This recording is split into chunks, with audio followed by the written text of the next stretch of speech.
एक आश्रम में साधु महाराज रहते थे। वे भिक्षा मांगकर अपना जीवन व्यापन व्यतीत करते थे।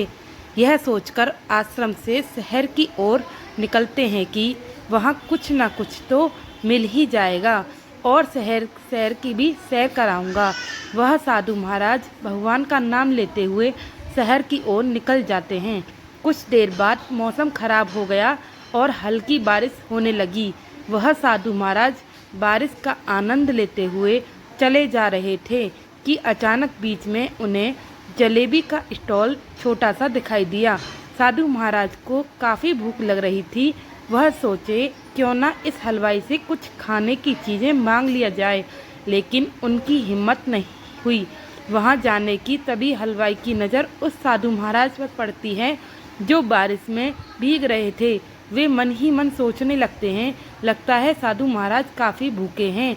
तभी हलवाई साधु महाराज को अपने पास बुला लेते हैं और साधु महाराज को भरपेट भोजन देते हैं।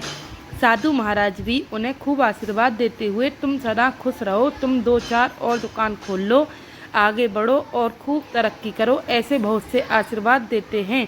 साधु महाराज वहां से आगे चले जाते हैं, अपनी धुन में भगवान का नाम लेते हुए। वर्षा के कारण सड़कों पर भरे हुए पानी को अपने पैरों से सींचते हुए अपनी धुन में ही चले जा रहे थे।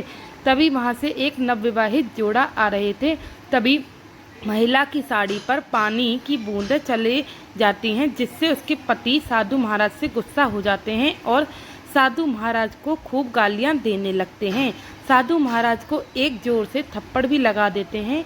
महिला अपने पति से यह कह रही थी, छोड़ो ना, अब गलती से हो गया होगा, यह साड़ी ठीक होने के बाद ठीक हो जाएगी। फिर भी उसके पति नहीं माने और साधु महाराज से उलझे रहे।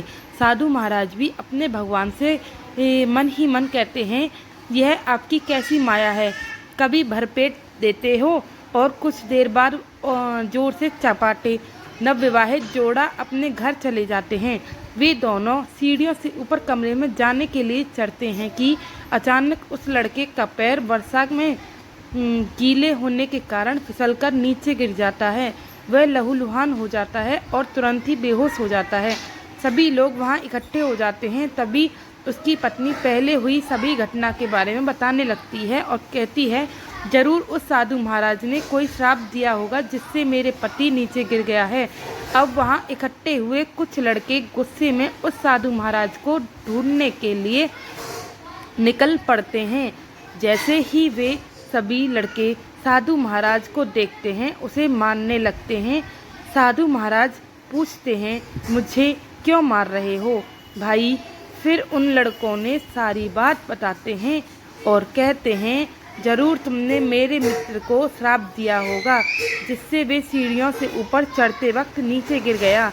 तब साधु महाराज उन लड़कों से कहते हैं, देखो, इसमें मेरा कोई गलती नहीं है, मुझसे गलती से उसकी पत्नी की साड़ी पर पानी के छींटे चला गया था, जिससे उसके पति ने मुझे खूब डांटा, एक चपट भी लगाई। मैंने कुछ भी नहीं किया, उन्हें श्राप भी नहीं दिया। उन्होंने सब अपने साथी पत्नी के लिए किया।